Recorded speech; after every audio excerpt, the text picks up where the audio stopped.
Um, okay, I want to talk a little bit about your MCQ. I think now your MCQ is rather short, and then one way you could actually help to to to beat that time is trying to revise question now. That means you could pick a 60 question bank, a 60 questions bank, a question bank that has 60 questions, right? Time yourself to finish that question in 30 minutes. At 30 minutes, you stop.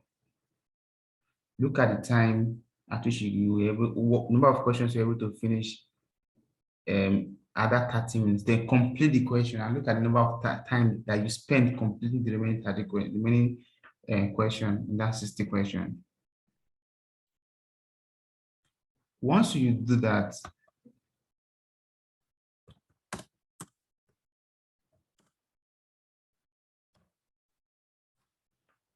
once you do that the first time and then you saw your lapses, subsequently you work extra hard to keep reducing the time.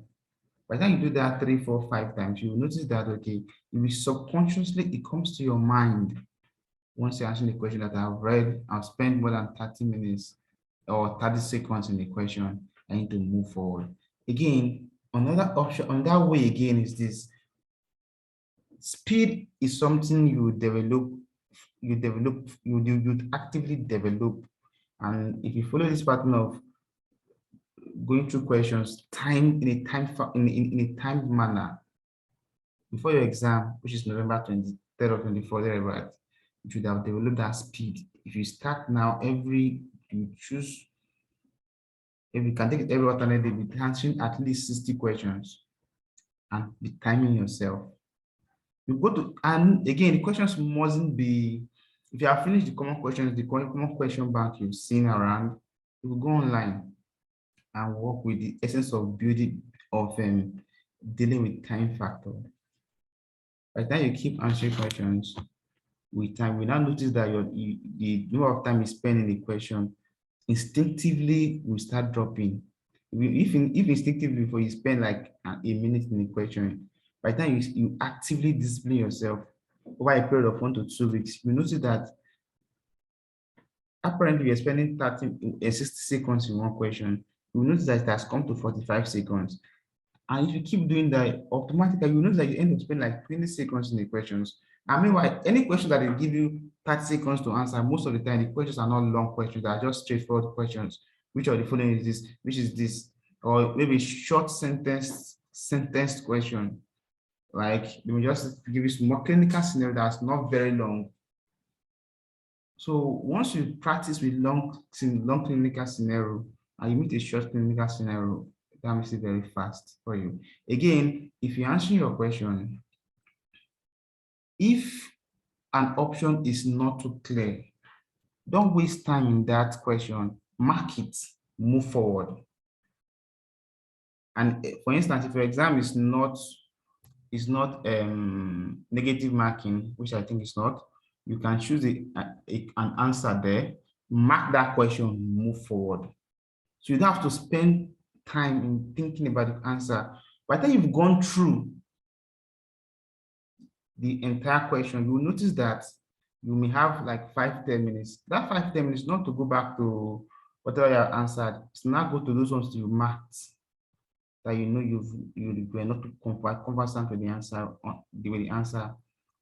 Then you can look at your time again and then know if you have enough time, you could spend, you could subconsciously divide your time and say, okay, I have marked 15 questions. I'm going to spend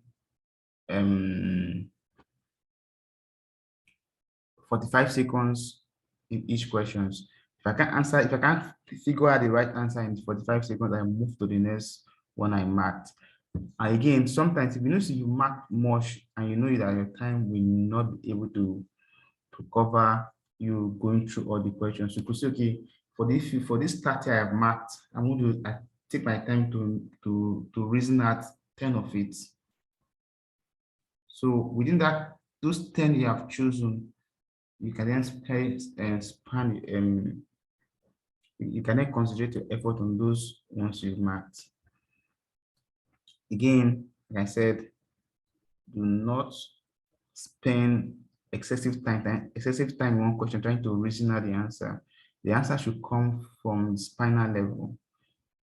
If it's not coming for, move to the next question. There are some questions that are meant to technically delay you in each examination.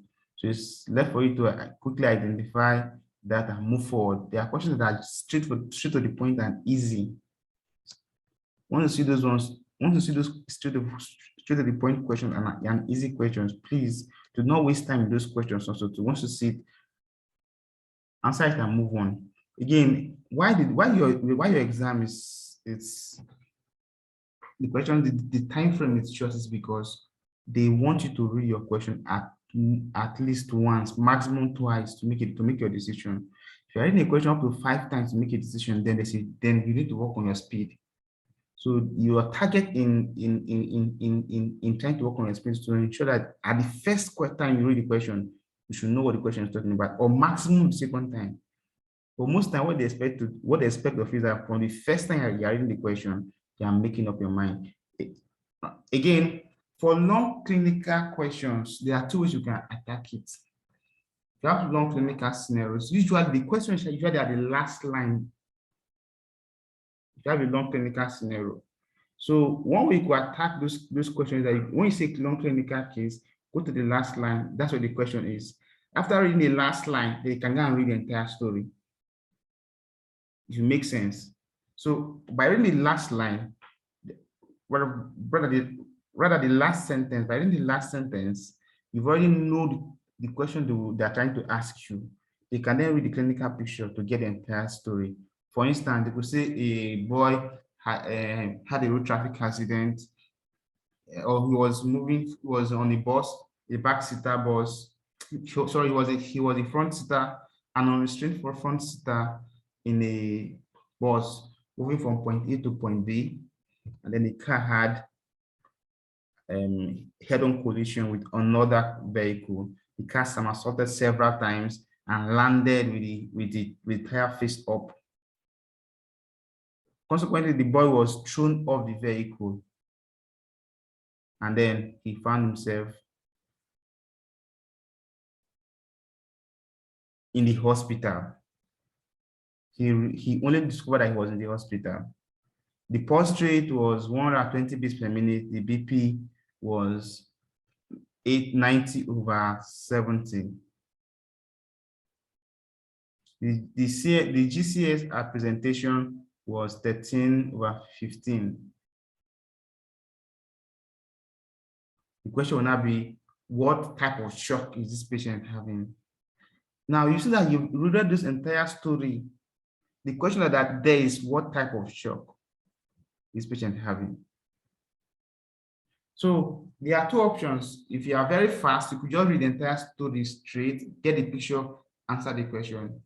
And the option is to go to the last sentence, what type of shock is patient having? You now know the question. The question is, what type of shock is patient having? Then you now read the story to get the entire picture.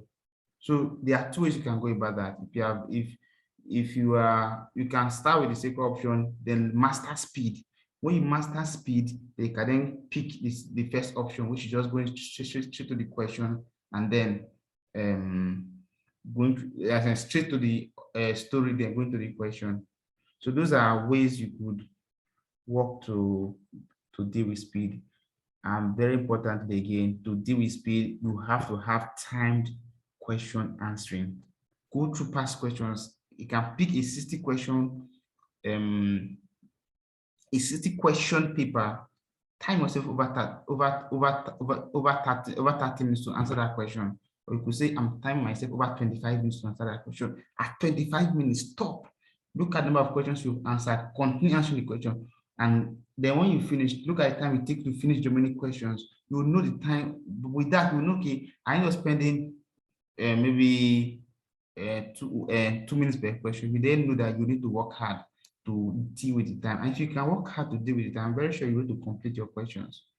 I think that is my advice for you all. If you have any questions, you can let me know before I end the meeting. No questions. Thank you very much.